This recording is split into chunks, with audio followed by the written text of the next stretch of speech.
Yeah. I mean, there's this great story that I tell about, I gave a talk here. It was actually in LA.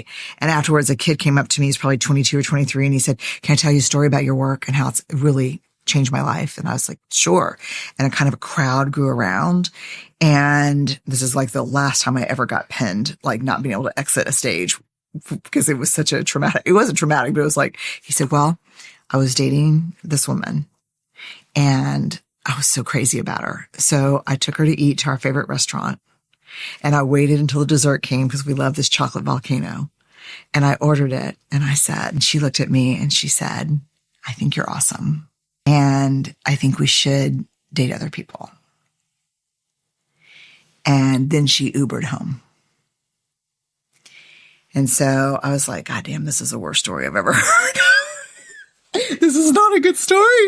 And he said, so I got in my car and I drove home, and the whole way home, I just kept saying to myself over and over, fuck Brené Brown. Fuck Brené Brown. When's the turn on the story, you know? And he said, I got home and I walked into my apartment and I pushed the door open, and both my roommates were wired in and they were on their computers, and they looked up and said, dude, what's going on? And he said, I told her I loved her and she told me I was awesome. And one of my roommates looked at me and said, what the fuck were you thinking? That's not how it works. When you are going toward them, they go away. So you're always kind of going away. So they come towards you. And he goes, oh, no,